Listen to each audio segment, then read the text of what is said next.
Esther, do you want to pray for us?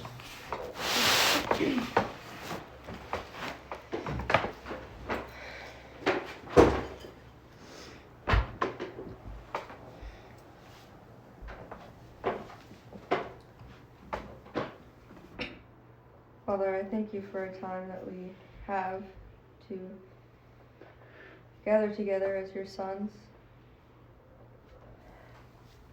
Lord, I thank you for the opportunity that we have today. I pray that we would not take it for granted.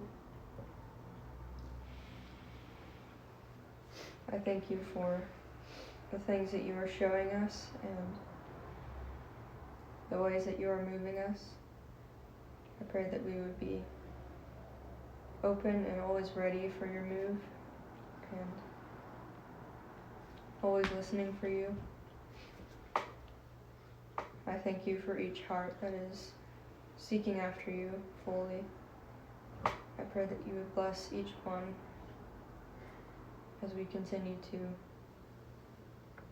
drawing closer to you. I pray that you would be here with us through this meeting. And I pray these things in your name. Amen.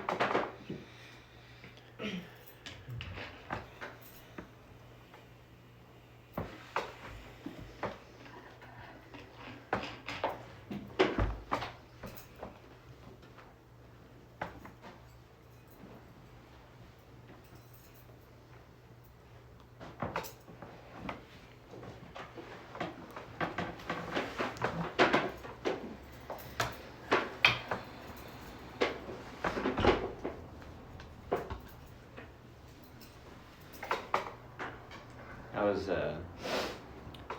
pretty encouraged by just what we were talking about together last night with meditation, especially just some thoughts that you had. I had just been thinking about, I kind of told my poetry group a little bit in my text to them, but I feel like a lot of what I've been learning right now is to, what it means to kind of be before the Lord in prayer, and what it means to like worship the Lord with your life instead of like what you would usually think of worship, which is singing to Him or whatever, which is also part of it, but and I don't know, meditation is definitely a way to observe your heart posture, I guess, kind of reorient or put it in the right place. And I definitely don't have like any conclusions, but I just am grateful because it feels like something that's, more of a living thing instead of just something a concept that I want to know, but more of just something that's becoming real through life. And I've been learning just to not overlook, the daily things, because, your mind can kind of go pretty far out and think that you have to do certain things to be a certain person, but I've been trying to just kind of be still and not overlook how impactful having the right heart posture and not even keeping a standard for my own life is,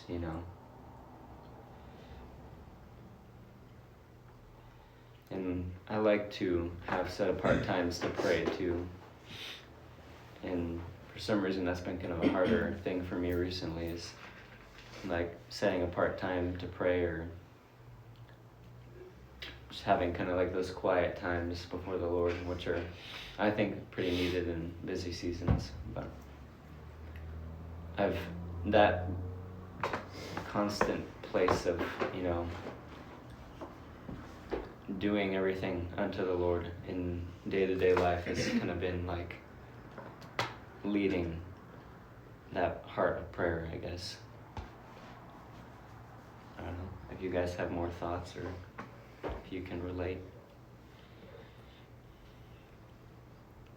I meant to ask you, what the question was exactly that had come into your mind yesterday, because you said it was the same one that Hannah asked, but was it like the exact same way she put it? Like, what was actually on your mind? I was thinking about what it looks like to either, or if you force something, like if you force certain thoughts, or if, like, even how that works, like what's the line between forcing yourself to think about something or wanting to think about it, and like I think there's a time and a season for us to maybe more forcefully think about certain things, like intentionally, like intentional, and be intentional about what we're thinking about. And then that will hopefully become like more of our default of doing things, is thinking in that way. But obviously there's a time where there's probably more of a need to be, to intentionally bring that up to mind. It's not our default maybe at the time. And so that's kind of the question, was like, what does it mean to really meditate upon things, or to, bring things into mind and think about them? Is that like forcing it in a wrong way? Or that was kind of the question that I was thinking about.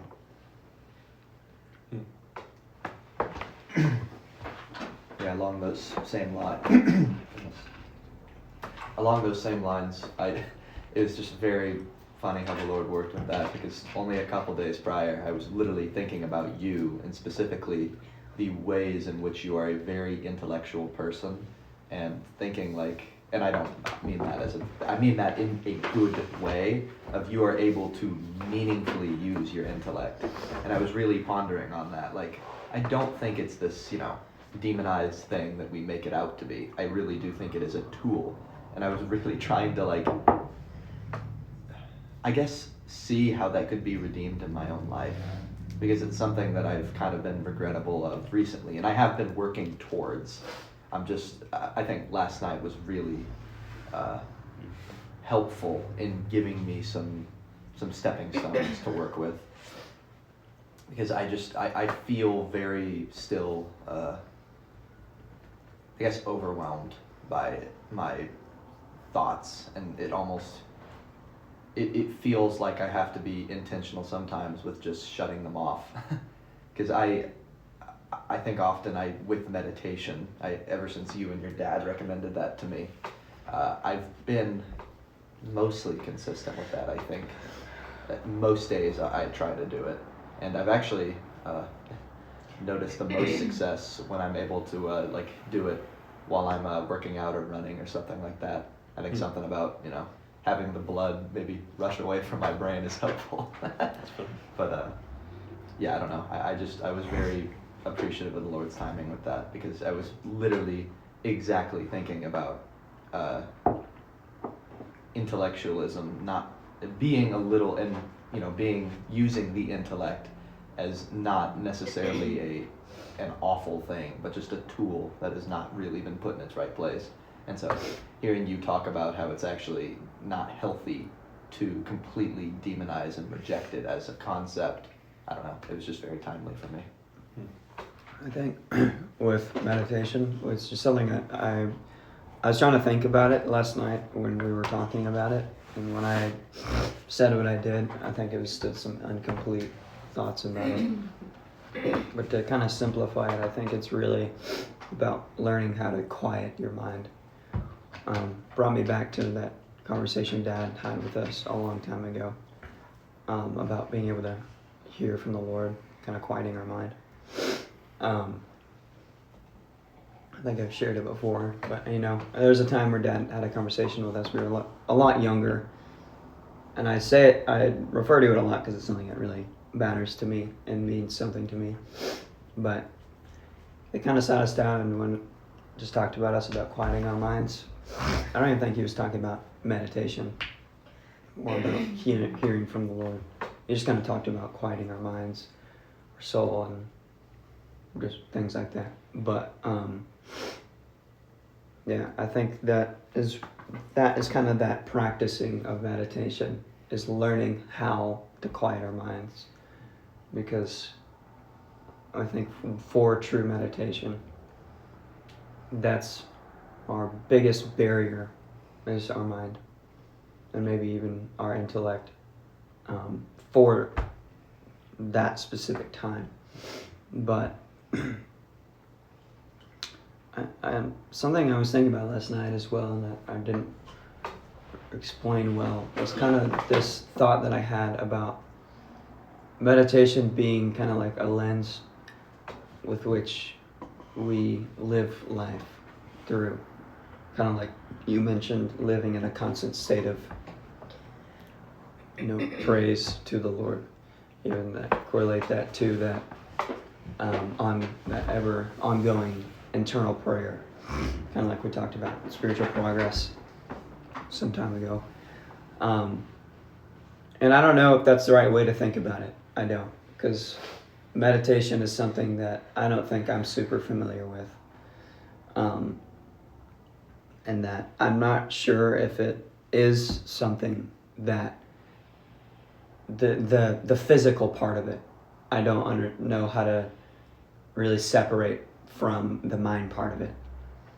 Like, because I know it's probably is helpful to be in like physically a quiet place, in a calm state of body, being intentional. But also some part of me thinks that it can also be when you're living life, you can be living like in a meditative state. I don't know, but that's just things I've thought about. But one thing I do know for sure is that I think meditation can only be achieved, I guess, I don't know. I don't even want to say it like that to make it seem like it's some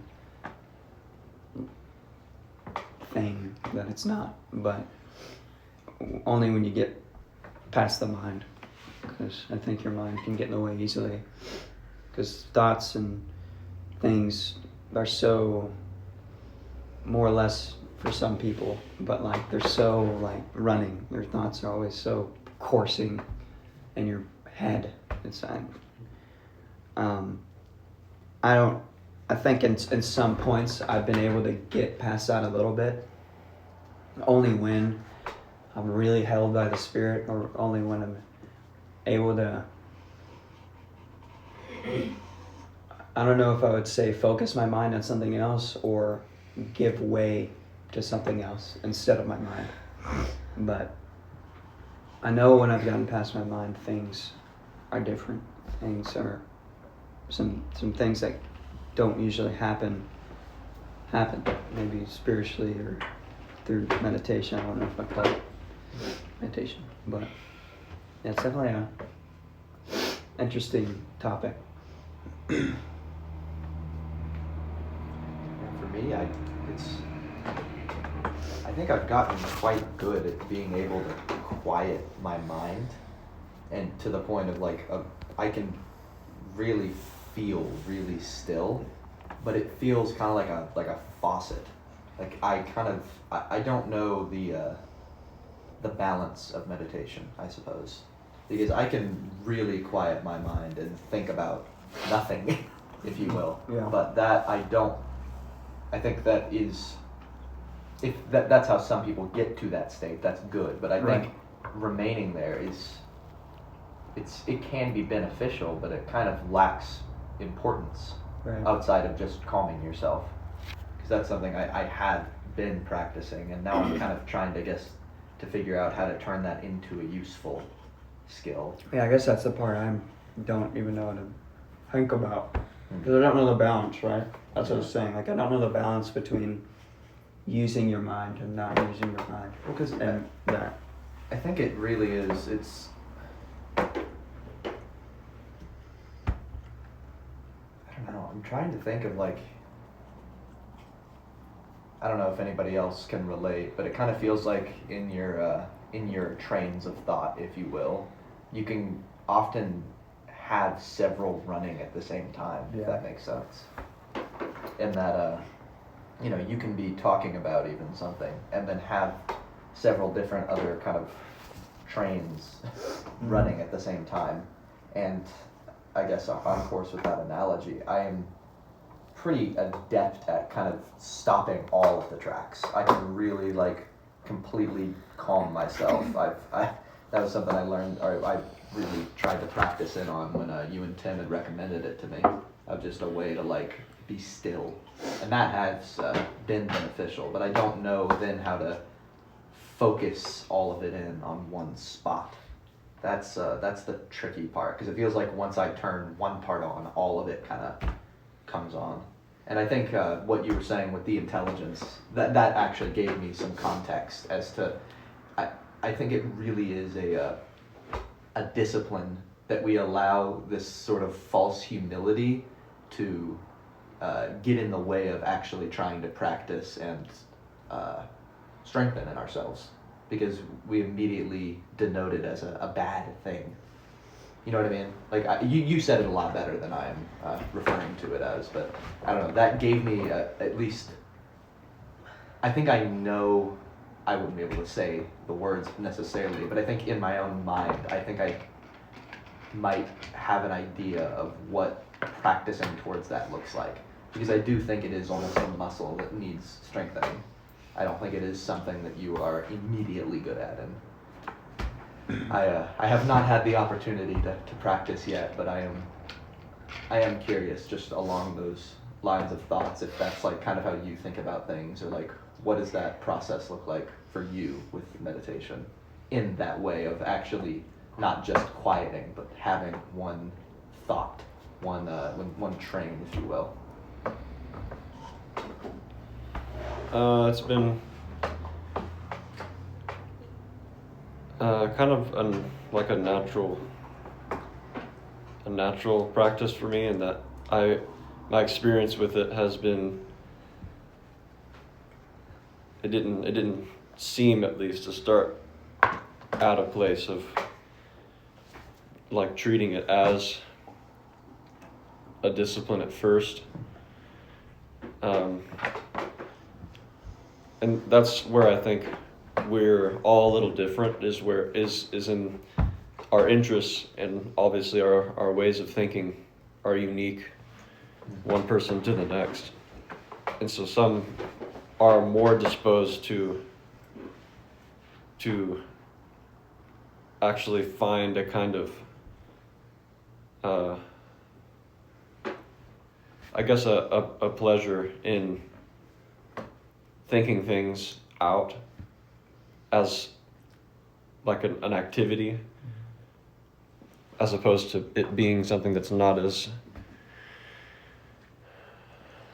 familiar to us. And so it has to be treated as more of like a thing you're disciplined into. And there are pros and cons for both places you start in. And I did definitely start more in the first, so it was something I enjoyed doing. Mm-hmm. And so in that way it was a benefit. Of obviously the downside to that is, as I touched on last night, there is always a danger with the intellect and over conceptualizing things, basically spending too much time in your head. Emmanuel had always warned me against he would always encourage that I read, for instance, but he says don't become a bookworm. You don't want to develop that kind of idea about yourself, and you don't want people to consider you to be such a person either. Mm-hmm. Which is why he always so heavily pressed the futility of knowledge and even understanding of things if they're not brought into real life, if they're not practiced in some way, living knowledge, as opposed to just dead intellectual knowledge that remains in your head. Such a good practicer of that too. What's that? He was just such a good absolutely practicer of that. Yeah, and that was really that practice of it, the demonstration of it in his own life was the greatest example, the greatest thing that he taught us. I mean, he spent a lot of time talking about what he wanted to teach us, share with us, but the greatest example to us, the greatest lesson to us was just the way that he did things. So, or just in my experience,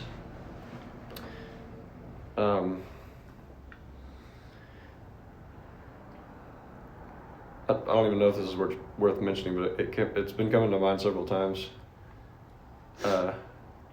Because I actually don't fully understand what he meant by this, but Emmanuel told me one time that I had a very organized mind, which I didn't really think that was.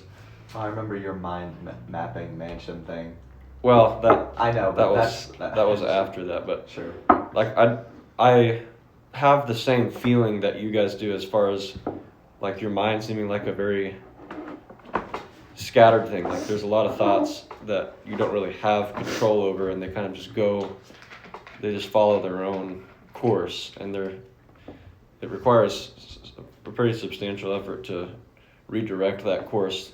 We all experience that, and so to hear Emmanuel say something like that made me think he was just being over complimentary or something, which there were many times where he seemed to be. But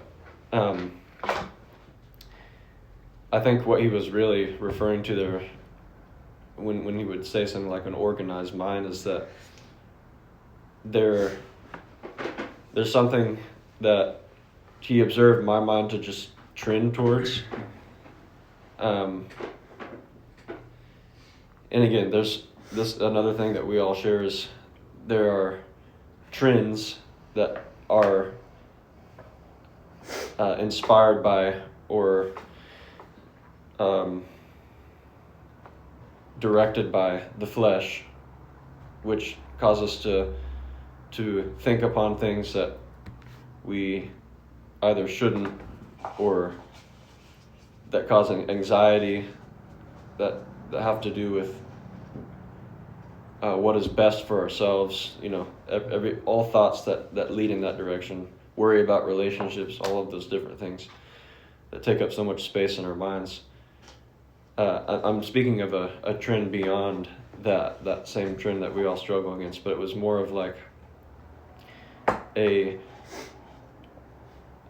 organized part of that was, I think, more of an openness to consider the way that I am thinking, which the very beautiful and encouraging thing about this is that we all have been brought into that discipline of mind, because that's the kind of thing that Emmanuel, whether he talked about it directly or not, that's the kind of thing that he was teaching us to do as those who were, as he put it many times, learning how to learn. Was we were practicing thinking about how we were thinking. So that must have been something he observed in my mind, and that was kind of a starting place for me. Is there was a very genuine interest in not just what I was choosing to think about, but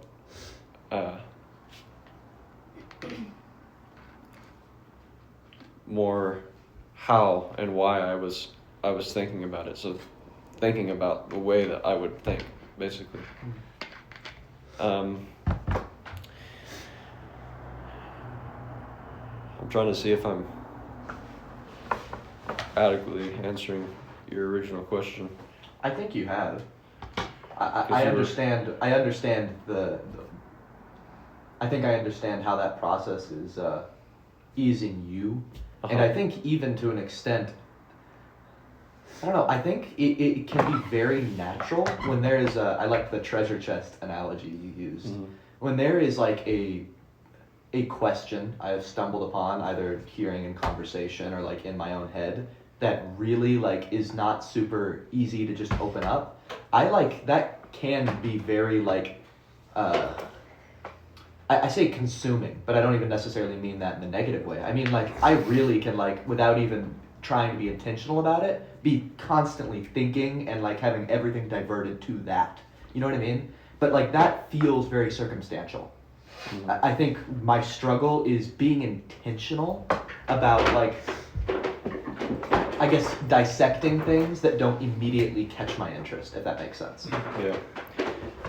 One thing I'd like to say has changed for me even recently, as far as my intellect goes, is in past years, even up to maybe just like a year or so ago, I was very keen about the development of my mind and my intellect. It was kind of an ambition of mine, and I this is not to blame or even to credit him, whichever way you want to look at it, but that was very much spurred on by Emmanuel. That was a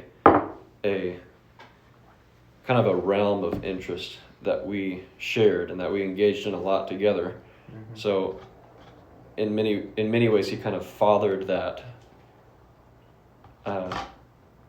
in me. So I'm very glad he did too, because there was a lot of discipline, many checks there on his part whenever there would be kind of a overstepping. But the change for me has been,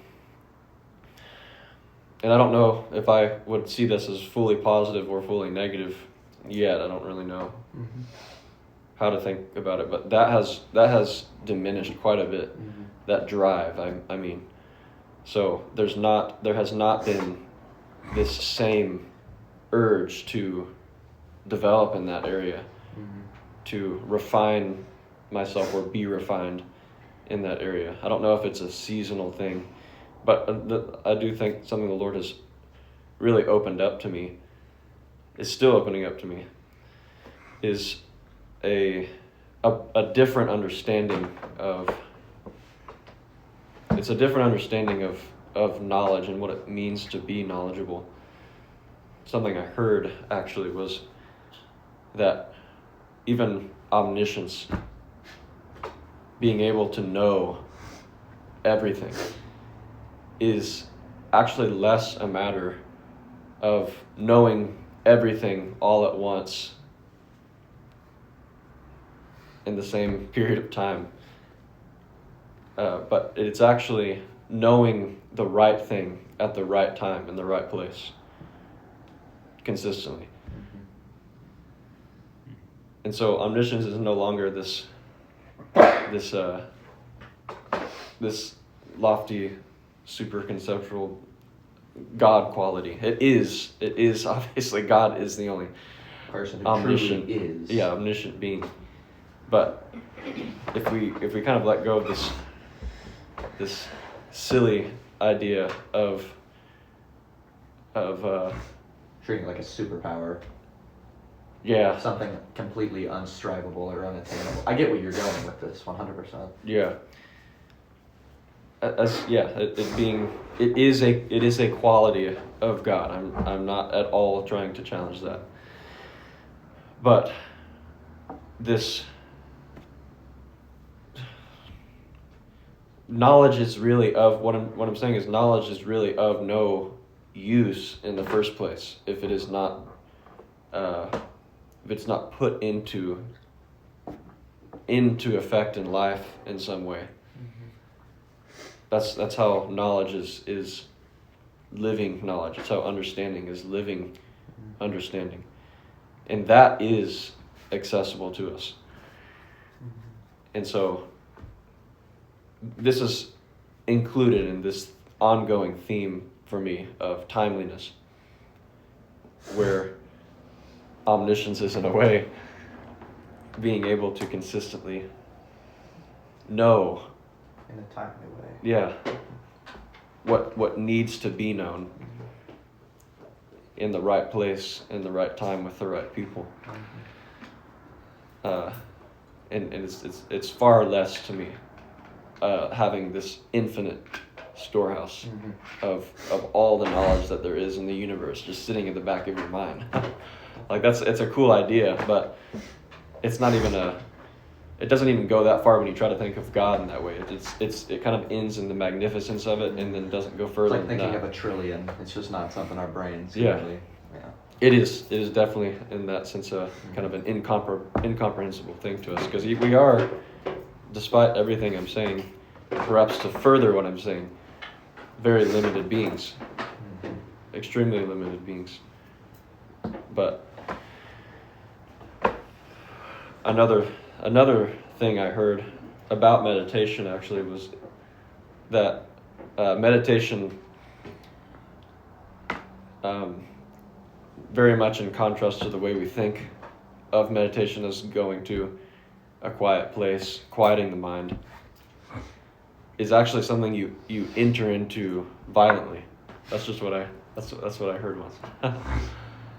How's What that do you work? mean violently? Yeah. It's Like what's the violent part? it's like this is not something I've tried to describe before, so forgive me. We'll bear with you.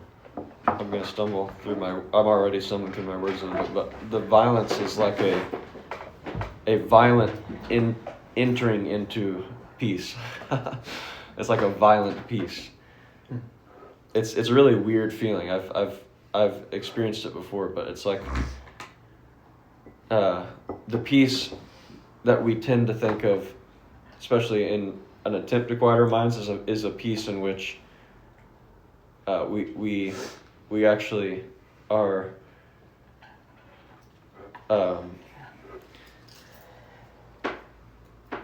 weak and too pliable to our own swings and like swells of thought. So we almost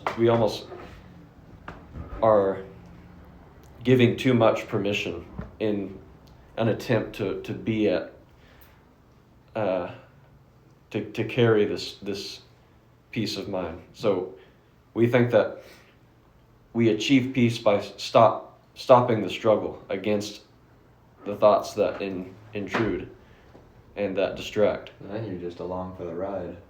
Yeah, that's it, you're offering no resistance. In fact, that is a lot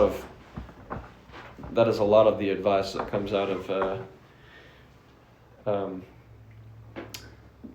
practitioners of say more Eastern forms of meditation, is that you quit struggling against the thoughts that intrude. Eventually they dissipate, or whatever the talking point is. But what I have experienced is that peace of mind is actually something you forcefully uphold, and it is actually meant to be a kind of struggle. It's something that you try and many times actually fail in, but that you gain a kind of strengthening experience in. It's an odd feeling, because you're not like adopting some kind of like belligerent state of mind towards anything that does come to say distract you, any kind of thought that you don't want to be there. But it's like this, the character of this mind is like a very quiet but very, very stern, very forceful one. Like he doesn't say anything, but he very quickly, very violently takes care of something. I think I know what you just. I guess I've just never attributed the word violent to it before, but I do know what you. That's how I Yeah. actually came into the practice of like learning how to quiet my mind. Mhm. Because what we were describing earlier, when you and your dad were talking to me about meditation, that's what I was thinking of, was like that letting the thoughts go. And I'm like, my thoughts don't stop though. Yeah. But I think that's why I even mentioned working out is like it. I don't know. I guess it's something that I can. It feels, I guess, giving a physical Here's association to putting on the brakes. Yeah, here's the image that comes to mind. It's like you're trying to get from one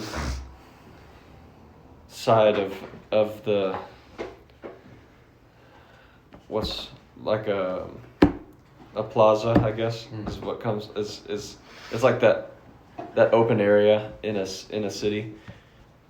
You're trying to get from one side of it to the other, and it's filled with a crowd of people. Now, to get to the other side, you could be like, "Oh, excuse me," like I'm Okay, trying you're to gonna be very. use your look at a place reference and then Huh? just go there. Oh yeah. That's what you said you Hey, used to do. what? What? You talk about like What? you look straight ahead in the crowd. And you just keep on walking. No, sorry, you go ahead. That's Oh, just something well, you've yeah, done. you can think of it that way too. But I'm saying like, you're not gonna address each person gently and say, "Oh, can you please move out of my way?" Because they're either going to take some time to do so, or maybe they will move out of the way, or maybe they'll just ignore you altogether. But the violent part of it is that you're just like, you're just making your way through. If people get knocked out of the way, then that's not your problem. Why? Because every time I think about that, I think about that scene in the box rules. No, okay, sorry, never mind. You go ahead. I don't even know what you're talking about. No, just forget. I'm not trying to joke around. That's the violence I'm talking about. For sure. It does require looking ahead. That actually is a good point, because that's the violence is not like you're intending to hurt the people. You're not trying to beat up the thoughts, and you're not trying to pummel the thoughts I know I've tried to do that sometimes. that you encounter. You're intending to get to one point, Mhm. and so you're going to violently pursue it. That's what I'm talking about. I see. It's a violent pursuit, not just a violence in and of itself. Mhm. It has a goal. Mhm. It has an end that you're trying to get to. So Yeah, that's the way I always thought about it, was intentional quiet rather than like a letting go quiet. But violent, yeah, that's another way of. mhm.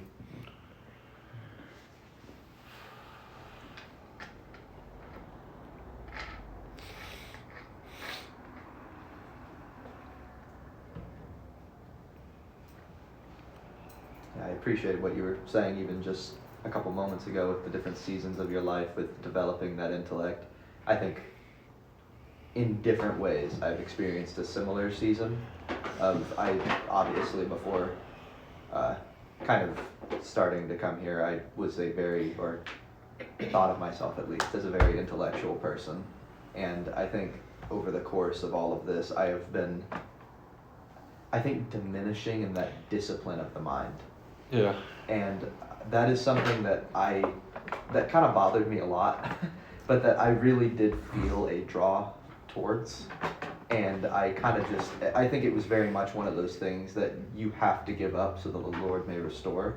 But I think just from directions of what has been my own personal experiences and even these past couple conversations, I definitely feel like I'm entering a season personally where the Lord is trying to encourage me to enter into a new way of how to actually develop and properly use the intellect as a tool. Mhm. I'm even reminded of the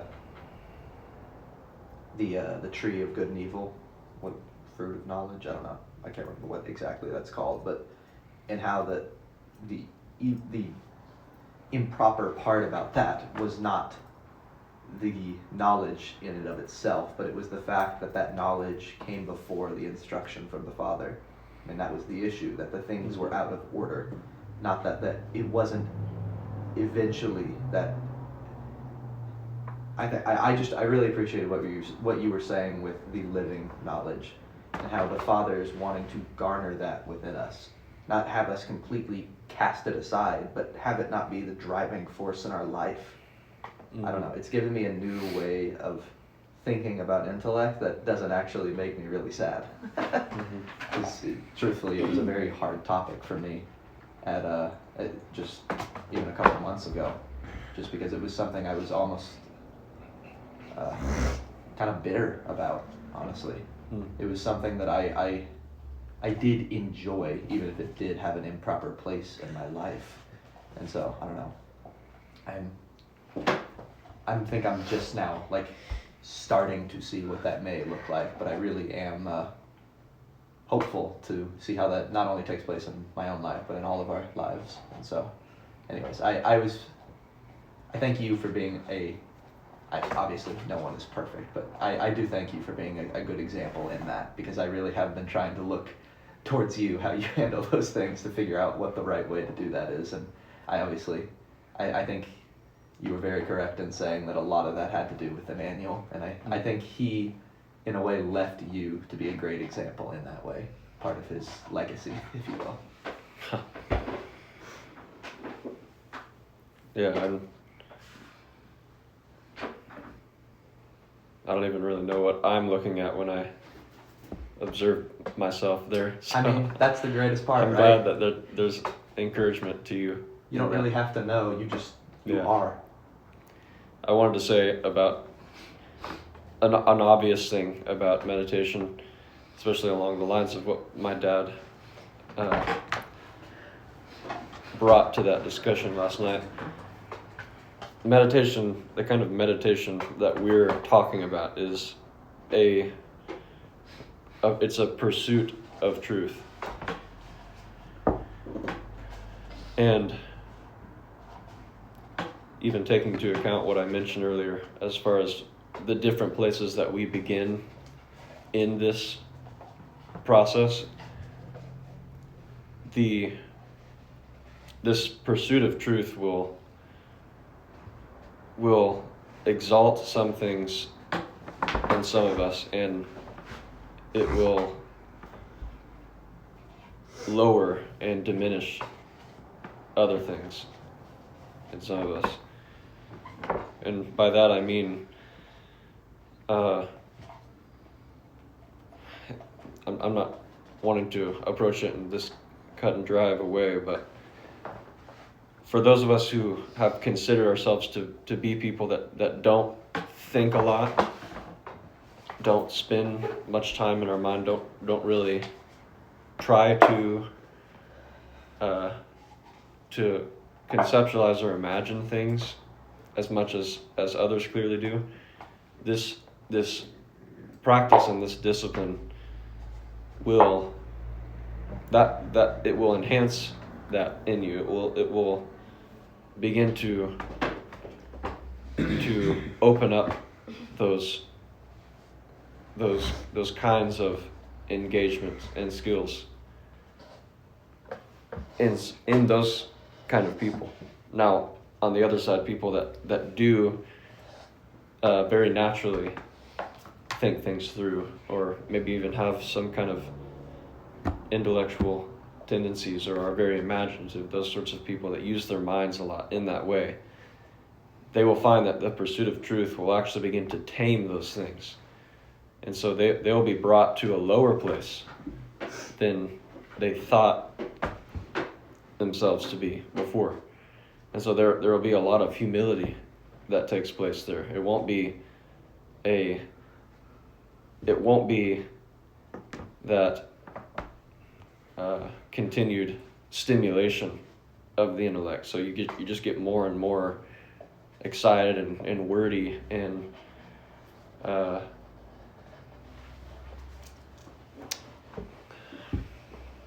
was the other word? It won't simply be something that brings the kind of satisfaction that you had originally found in those other intellectual or imaginative or creative pursuits.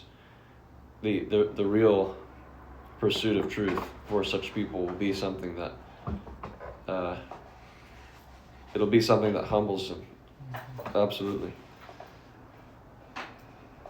But the thing about that is, wherever you start from, Being brought towards a mean. Yeah, it is very much a moderating. It's very much a moderating activity, a moderating discipline.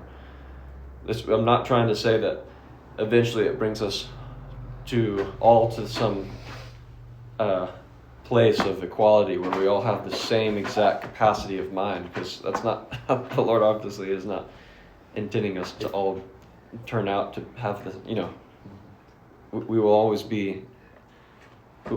have those differences. I think it brings you into a mean within yourself. Right.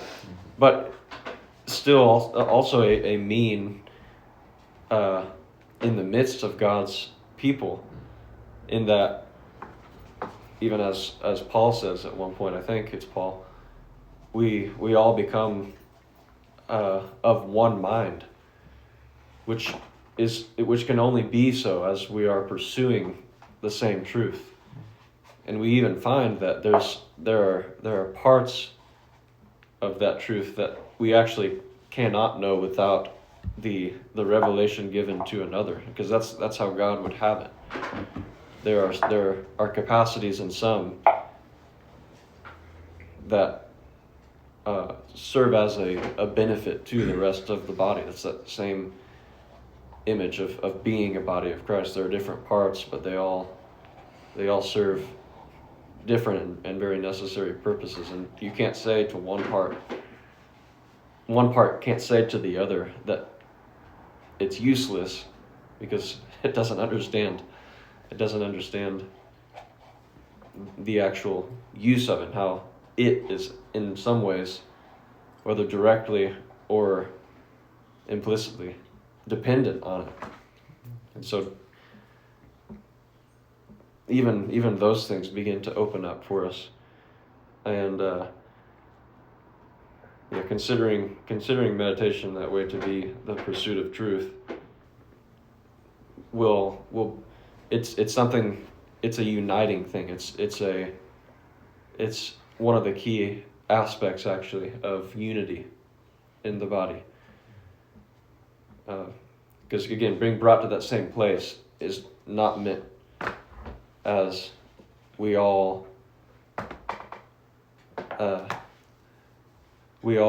have the same capacity and level of mind, but that we are inspired by the same Spirit. The same living knowledge is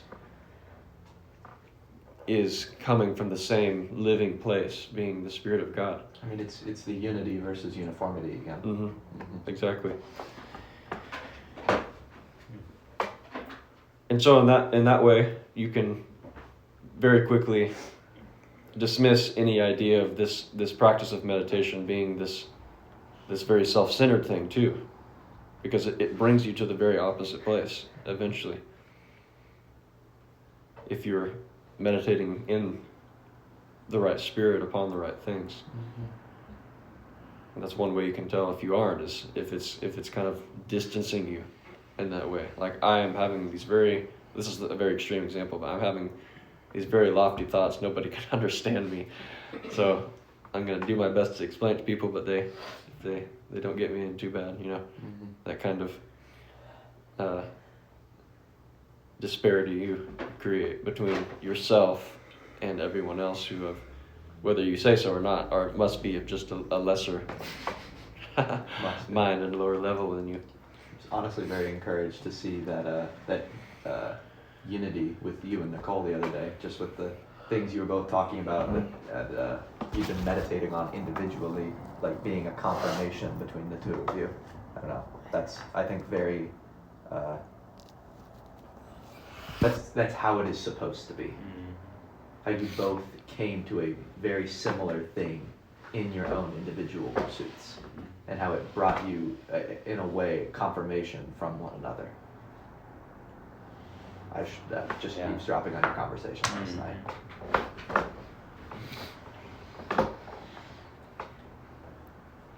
And we both didn't really know either. We hadn't come to any conclusion. So that's kind of like that's why it's pretty cool, because the interpretation and the things that the Lord teaches us is left up to Him to, define through the way it's walked out in our lives, like we're talking about. And even in that treasure chest analogy, you both, I guess, discover different aspects of that truth that can fully illuminate the whole a lot better than just one individual's.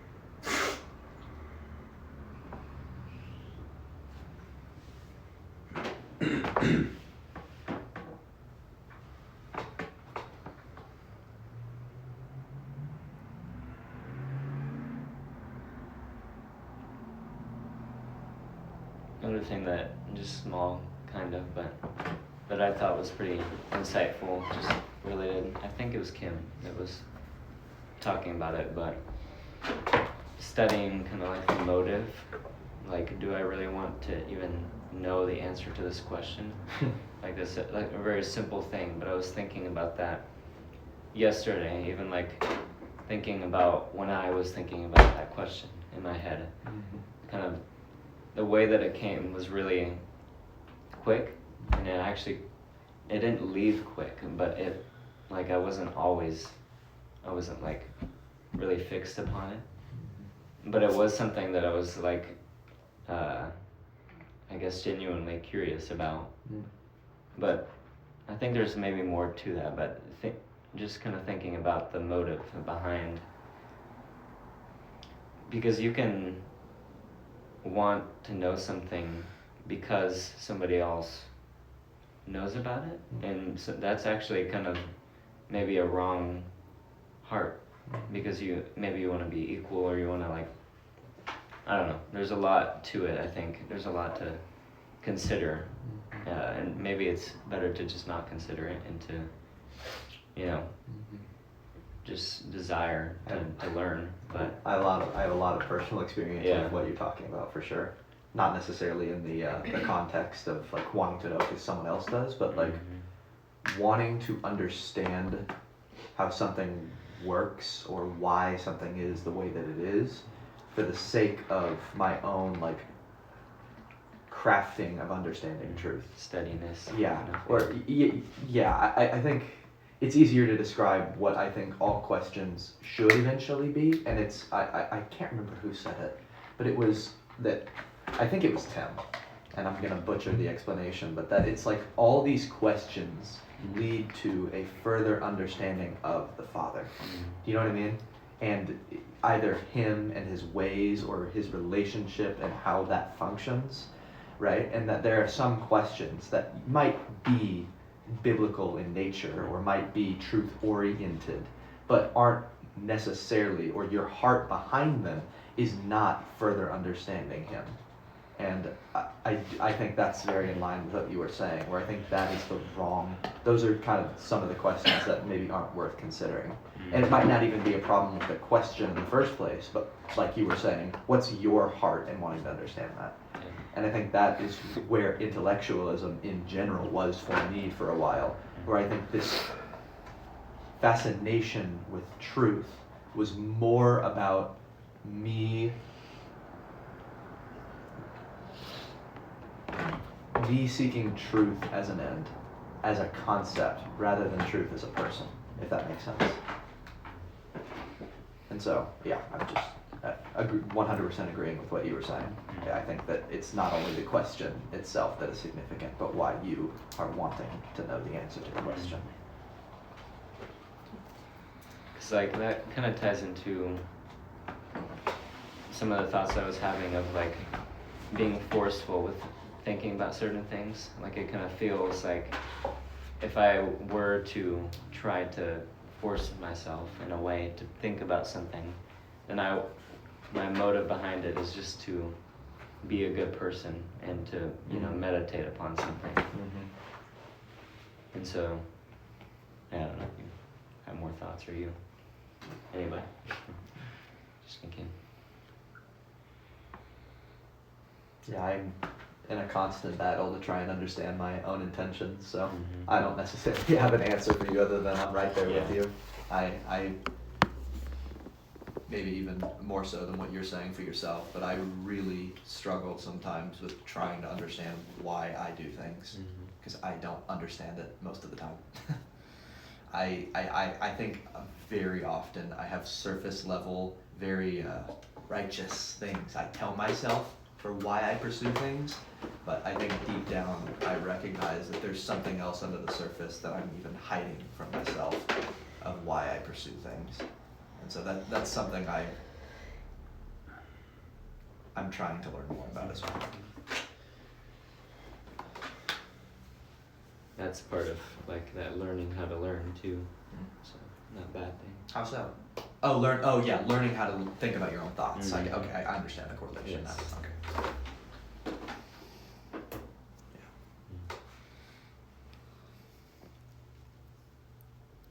I think a lot of mine, honestly, and that distrusting with thoughts. I mean, any of those of you guys, you guys knew me a lot of my life. I was not a very truthful child, and I lied a lot, and not even mostly to others, but a lot of times to myself. And I think that has what's created the mental space that I have now, where it is very difficult for me to tell the difference between real motivation and lies that I've kind of just told myself my entire life. It is, I can't even say me, the Lord has very slowly been undoing some of those, but I just feel like there's so many that it is very difficult for me to trust myself, if that makes sense. And so I think that's even why I've been like so honestly scared of intellectualism in this light, and even why I was really asking for prayer last night was I feel like I am walking in a minefield very often. And I think that is very much a consequence of my own actions, but I am also encouraged to see that that is something that has troubled me my entire life, and that the Lord is slowly restoring and healing within me.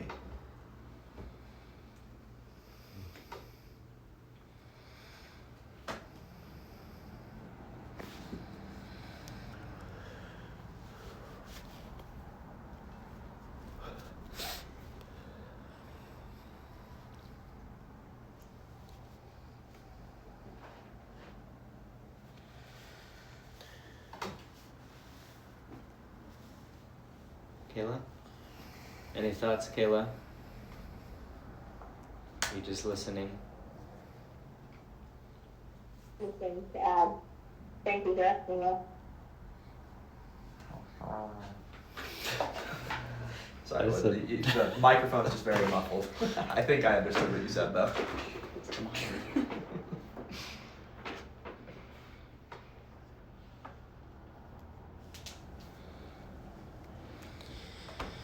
Thank you guys for sharing. Thank you, Benji, for starting the conversation. Always the hardest part.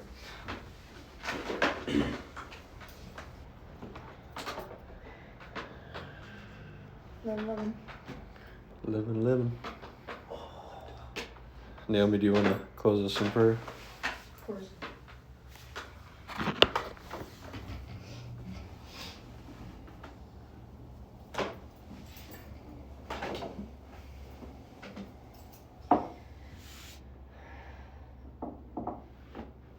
Lord, we thank you for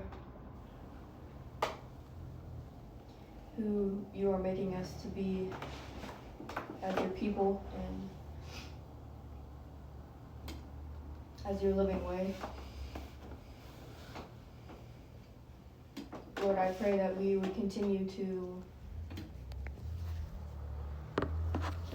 Lord, live and meditate upon your ways of life. and the things that you bring to us daily, Lord. Lord, that we would not miss, Lord, what you have for us to grow and, Lord, excel in your kingdom.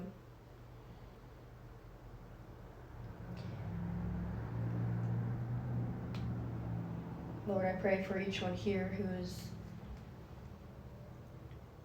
willing to lay down their life for that, Lord, to live out your love,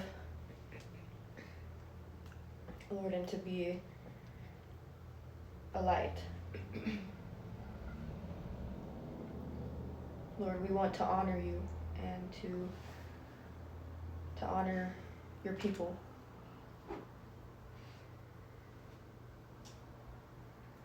I pray that we would continue to build each other up and